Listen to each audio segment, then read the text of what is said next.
the stick, a wallman jumping around behind him, keeping his legs moving, protecting, like all those little things you can't teach. It has to be an instinctive play. And I just think that, said in the broadcast, every Stanley Cup team loses guys. So when you get back the next year, you try to bring in guys who either have never won and are good young players.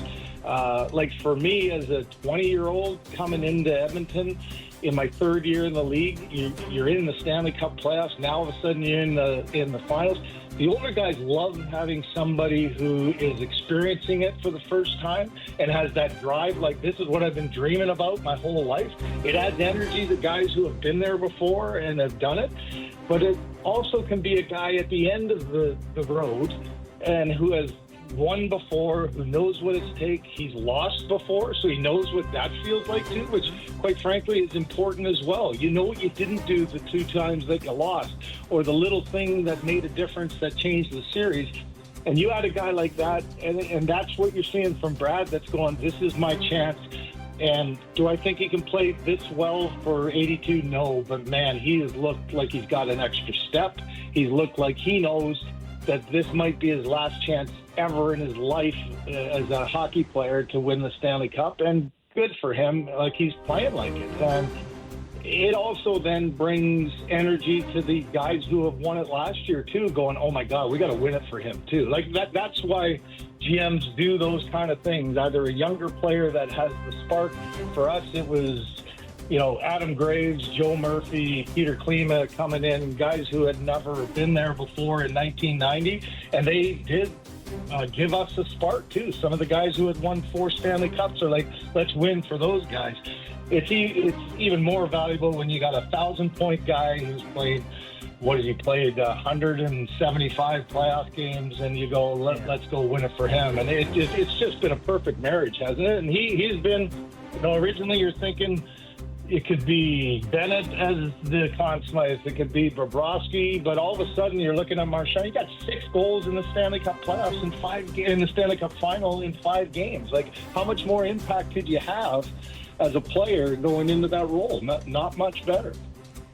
You're listening to Craig Simpson, 2-time Stanley Cup champion, Hockey Night in Canada analyst, which brings me to my next question on a guy like Sam Bennett. And, to your point a little bit, and Simmer, we may have 20, 22 teams that have to play 82 games as if everyone will decide whether or not they go to the playoffs.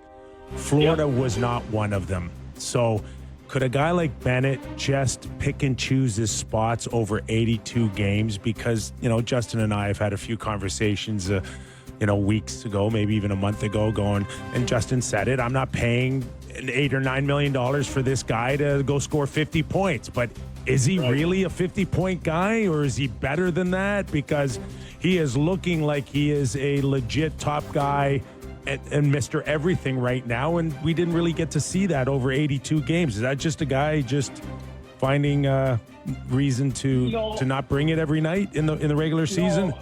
I don't think it's not bring it every night. It's what's your role. So I don't think there's any team, and here's the danger of paying a guy more money than you should, and then coming in with the expectations, he's going to be a first-line center or second-line center. Well, Sam Bennett's not a first-line center. He is a good second-line center. On a really good team, he's an amazing third-line center.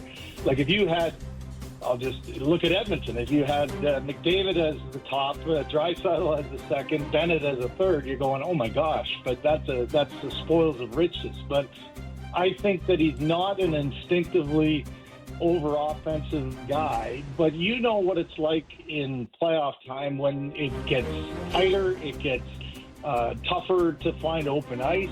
There are guys they play that way all throughout the regular season, but they don't have that maybe explosiveness that can break a game open in game 47 and go on a 12-game point streak where all of a sudden you're a 75-point guy or an 80-point guy as opposed to a 50-point, 25-goal guy. But when the playoffs come, your game is so suited to that. Like I always said, not to focus on myself, but I would not be a guy in the regular season that's going to break a game open. I can't skate very well.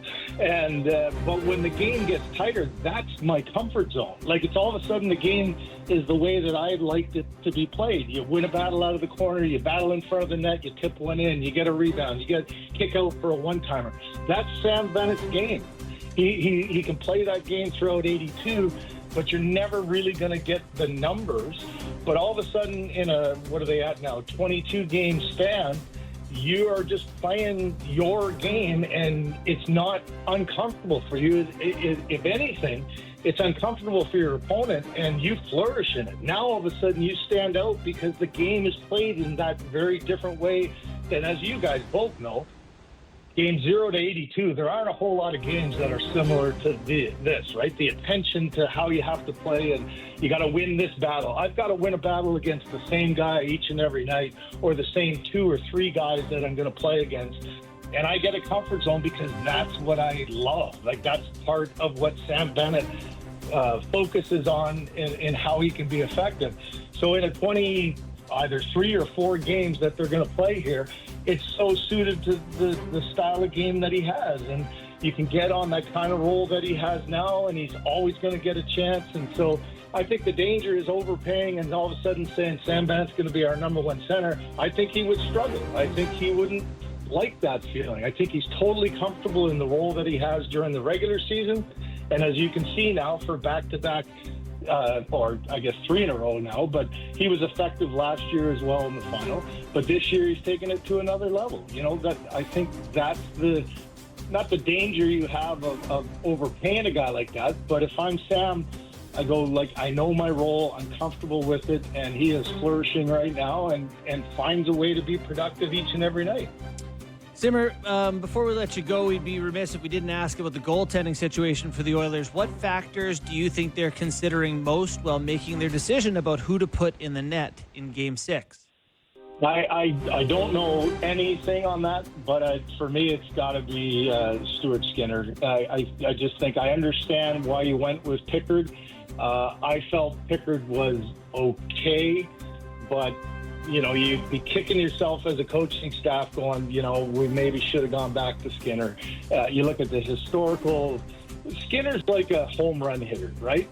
You go on a blast where you're getting dingers every night, and then you strike out. Like he is either a home run or a strikeout. And it's been that in the playoffs. You know, he had 1 goal against in 5 of 6 games for a stretch during the Dallas series.